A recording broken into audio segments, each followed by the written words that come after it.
Hi నమస్తే, నేను మీ నాగేశ్వర్ దేవులపల్లి. మీరు చూస్తున్నారు మన సేవ తెలుగు యూట్యూబ్ ఛానల్. మన ఛానల్లో కేంద్ర మరియు 2 తెలుగు రాష్ట్రాలకి సంబంధించినటువంటి జాబ్ నోటిఫికేషన్స్, అదేవిధంగా ప్రభుత్వం విడుదల చేసేటటువంటి స్కీమ్స్కి సంబంధించిన పూర్తి ఇన్ఫర్మేషన్ అనేది మన ఛానల్లో దొరకడం జరుగుతుంది. ప్రతి ఒక్కరు కూడా మనం పెట్టేటటువంటి వీడియోస్ని చూస్తున్నారు, కానీ వీడియోస్కి లైక్ చేయట్లేదు. ప్రతి ఒక్కరు కూడా లైక్ చేయండి. ఈరోజు మన వీడియో టాపిక్ వచ్చేసి రేషన్ కార్డు లేని వారికి రుణమాఫీ అనే ప్రక్రియ మీద మనం ఈ వీడియో అనేది చేయడం జరుగుతుంది. వీడియోని పూర్తిగా స్కిప్ చేయకుండా చివరి వరకు చూడండి.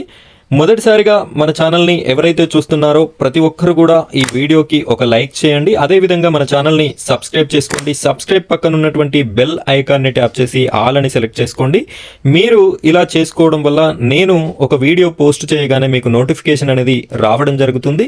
తద్వారా నేను పెట్టే ప్రతి వీడియో కూడా మీరు చూసుకునే అవకాశం ఉంటుంది. కాబట్టి ప్రతి ఒక్కరు కూడా సబ్స్క్రైబ్ చేసుకొని బెల్ ఐకాన్ పైన ట్యాప్ చేయండి. అదేవిధంగా ఈ వీడియోని లైక్ చేయండి. ఇక మనం వీడియో విషయానికి వచ్చినట్టయితే మనందరికీ తెలిసిన విషయమే, తెలంగాణ రాష్ట్ర ప్రభుత్వం ఎన్నికల భాగంగా మేనిఫెస్టోలో రూపొందించడం జరిగింది. రైతు రుణమాఫీ ప్రక్రియను చేపడతాము 2 లక్షల రూపాయల వరకు తెలంగాణ రాష్ట్రంలో ఉన్నటువంటి రైతులందరికీ అని చెప్పడం జరిగింది. చెప్పిన విధంగానే ఆగస్టు 15వ తేదీ వరకు డెడ్ లైన్ పెట్టుకొని 2 లక్షల రూపాయల వరకు రుణమాఫీ అనేది తెలంగాణ రాష్ట్ర ప్రభుత్వం శ్రీ రేవంత్ రెడ్డి సర్కారు చేయడం జరిగింది.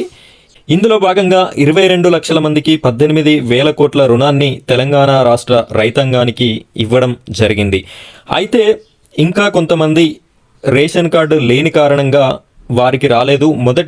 మొదటి 2, 3 ఈ విడతలలో భాగంగా రేషన్ కార్డు ఉన్నవారికి ప్రియారిటీ ఇచ్చి వారికి 2 లక్షల రూపాయల లోపు రుణమాఫీ అనేది చేయడం జరిగింది.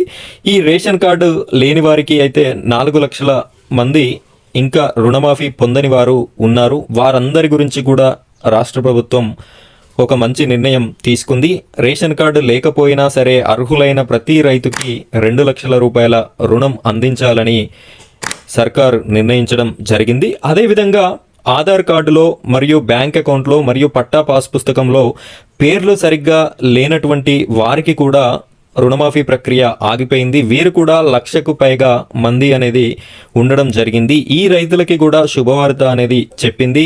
ఈ విధంగా ఆగిపోయినటువంటి వారికి కూడా రుణమాఫీ చేసేందుకు కసరత్తు మొదలైంది. అదేవిధంగా 2 లక్షలు పైబడిన వారి గురించి కూడా రాష్ట్ర ప్రభుత్వం ఆలోచన చేసింది. 2 లక్షల పైన ఎవరైతే ఉన్నారో ఆ రిమైనింగ్ అమౌంట్ని కట్టమని చెప్పేసి వారికి సంబంధించినటువంటి రుణమాఫీ ప్రక్రియను కూడా ఆపడం జరిగింది.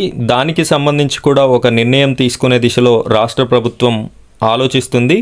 ఈ 3 రకాలకి సంబంధించిన సమస్యలున్న రైతులు ఎంతమంది ఉన్నారో వారికి వెళ్ళాల్సిన రైతు రుణమాఫీ ఎంత అని చెప్పేసి ప్రతిదీ కూడా అధికారులు కౌంటింగ్ అనేది చేయడం స్టార్ట్ చేశారు. ఈ కౌంటింగ్ తర్వాత ఆ యొక్క నివేదికను ఫైనాన్స్ శాఖకి అప్పగిస్తారు. అప్పగించిన తర్వాత త్వరలోనే రైతు రుణమాఫీ ప్రక్రియ అనేది రేషన్ కార్డు లేని వారికి, ఆధార్ కార్డులో పేరు తప్పుగా ఉన్నవారికి, 2 లక్షలు పైబడిన వారికి, వీరందరికీ కూడా రుణమాఫీ ప్రక్రియ అనేది 100% జరుగుతుంది అని చెప్పేసి రాష్ట్ర ప్రభుత్వం వెల్లడించడం జరిగింది. ఇది ఫ్రెండ్స్ ఇవాల్టి వీడియో.